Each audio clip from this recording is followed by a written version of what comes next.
탈무드는 유대교의 경전 중 하나로 다양한 명언들이 수록되어 있습니다. 사회 전반의 사상에 대한 것으로 오늘날에 이르기까지 유대인의 정신문화의 원천으로서 높이 평가됩니다. 사람은 자기 보존과 더불어 다른 사람을 돕기 위해 태어났다. 랍비들은 자기 자신만을 위해 사는 것도 다른 사람만을 위해 사는 것도 바람직하지 못하다고 생각했으며, 자기 일만을 생각하는 사람은 상스럽고 자기 희생만을 강조하는 사람은 광신적으로 된다고 가르친다. 게으름은 쇠붙이의 녹과 같다. 노동보다 더 심신을 소모시킨다. 자신을 아는 것이 가장 큰 지혜다. 사람은 천성적으로 서면 앉고 싶고 앉으면 눕고 싶은 게으름쟁이다.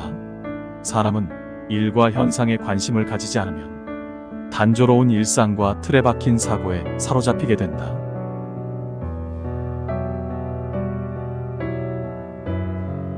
사람은 비누로 몸을 씻고 눈물로 마음을 씻는다. 천국의 한쪽 구석에는 기도는 못하였지만 울 수는 있었던 사람을 위한 자리가 마련되어 있다. 울 수 없는 인간은 즐길 수가 없다. 밤이 없으면 밝은 대낮이 없다. 우는 것을 부끄러워하는 자는 기뻐할 때에도 정말 기뻐할 수가 없다. 단지 기뻐하는 척하는 것이다. 울고 난 뒤에는 기분이 맑아진다. 목욕을 하고 난 뒤에 정신과 같이 신은 마치 마른 영혼에 비를 내리듯이 인간에게 눈물을 내리셨다. 울고 난 후에는 학수고대했던 비가 밭에 뿌린 것처럼 땅이 젖는다. 그리고 새움이 트고 푸르름이 우거진다. 오늘날의 사회가 기계화가 되어 가장 위험한 것은 눈물이 무익한 것, 부끄러운 것으로 되어버렸다는 것이다. 인간은 울 때는 울어야만 한다. 남을 위해서 또는 자신을 위해서도 마음을 닫고 다시 새롭게 태어나야 한다.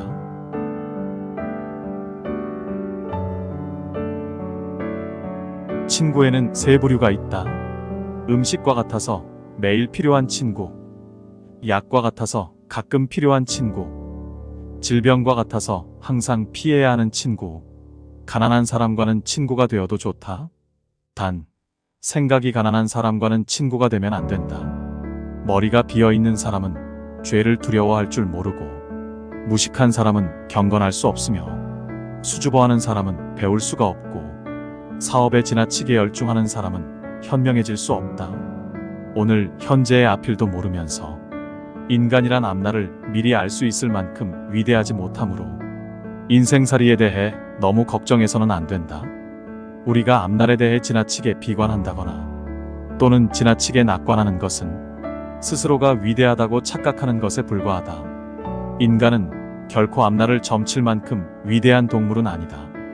운이 좋다든가 운이 나쁘다고 해서 웃고 우는 것은 우리가 그만큼 앞날에 일어날 일들을 모르고 있다는 증거이기도 하다. 우리가 속단하는 낙관이나 비관은 인간의 힘이 그만큼 앞날에 미치고 있지 않는 데서 비롯되는 것이다. 내일이란 것에 지나치게 낙관도 비관도 하지 말라. 앞날에 생기는 일에 관하여 전혀 예측하지 못하는 탓에 우리들 인간은 그나마 즐겁게 살아가고 있는 것이다.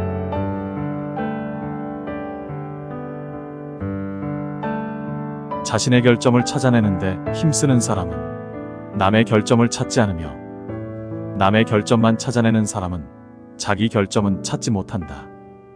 이 세상에서 가장 가엽고 불행한 사람은 자신에 취해 자기만 의식하는 사람이다. 자기 잘못을 너무 지나치게 의식하고 있는 사람은 온종일 남들이 자기만을 주시하고 있다고 착각한다. 자신을 갖지 못한 사람은 지나치게 자신을 과신하는 자와 똑같다. 이런 사람은 매사에 있어 지나치게 자기중심적이며 오만하다. 이것은 자기 과신에서 오는 잘못된 생각이다. 그러므로 이런 경우의 반대도 진실일 수 없다.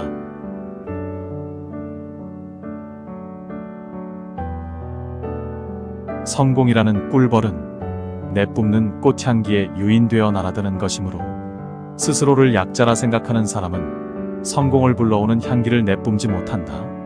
그래서 꿀벌이 날아오지 못한다. 꿀벌을 날아오게 하기 위해서는 제일 먼저 자신을 존중해야 한다.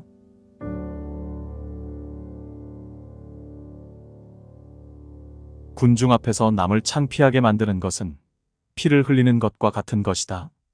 그 사람 입장에 서기 전에는 절대로 그 사람을 욕하거나 책망하지 말라. 나무는 그 열매에 의해서 알려지고 사람은 일에 의해서 평가된다. 남 앞에서 부끄러워하는 사람과 자기 앞에서 부끄러워하는 사람 사이에는 커다란 차이가 있다. 남을 헐뜯는 가십은 살인보다도 위험하다. 살인은 한 사람밖에 죽이지 않아.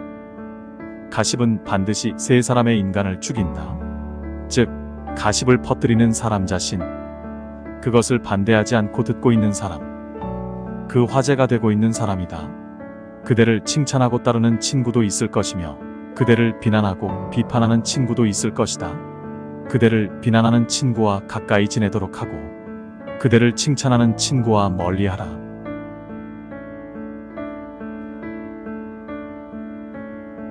누가 가장 현명한 사람인가?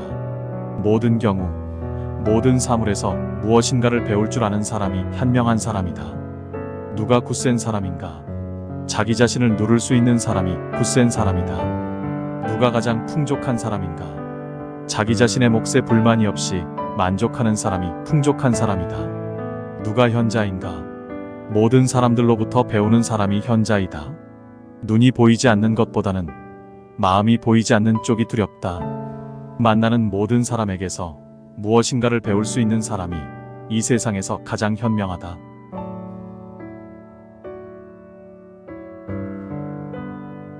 만약 당신이 악의 충동에 사로잡히면 그것을 내쫓기 위해서 무엇인가를 배우기 시작하라. 명성을 구하여 달리는 자는 명성에 따라갈 수 없다. 그러나 명성에서 도망쳐 달리는 자는 명성에 붙잡힌다. 몸의 모든 부분은 마음에 의존하고 있다. 물고기는 언제나 입으로 낚인다. 인간도 역시 입으로 걸린다.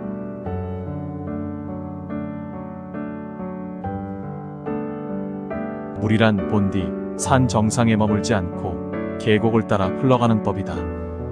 이처럼 진정한 미덕은 다른 사람보다 높아지려고 하는 사람에게는 머무르지 않으며 겸손하고 낮아지려는 사람에게만 머무는 법이다.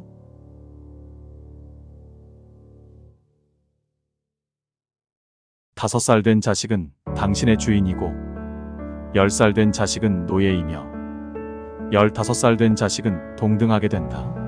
그 후부터는 교육시키는 방법 여하에 따라 벗이 될 수도 적이 될 수도 있다. 그대의 혀에게 나는 잘 모릅니다 라는 말을 열심히 가르쳐라. 반성하는 자가 서 있는 땅은 가장 훌륭한 성자가 서 있는 땅보다 거룩하다. 배운 것은 많지만 선을 행하지 않는 사람은 야생마와 같은 것이다. 그것은 기수가 올라타자마자 그를 흔들어 떨어뜨린다.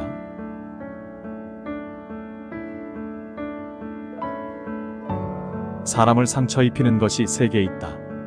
번민, 말다툼, 텅 빈 지갑. 그 중에서 텅 빈 지갑이 가장 크게 사람을 상처 입힌다.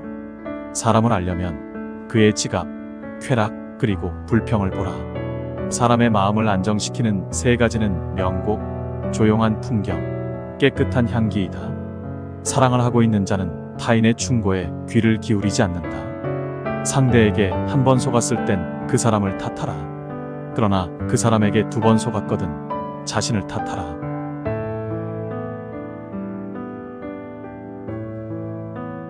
세상은 약하지만 강한 것을 두렵게 하는 것이 있다.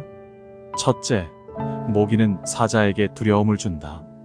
둘째, 거머리는 물소에게 두려움을 준다. 셋째, 파리는 전갈에게 두려움을 준다. 넷째, 거미는 매에게 두려움을 준다. 아무리 크고 힘이 강하더라도 반드시 무서운 존재라고는 할 수 없다. 매우 힘이 약하더라도 어떤 조건만 갖추어져 있다면 강한 자를 이길 수가 있는 것이다.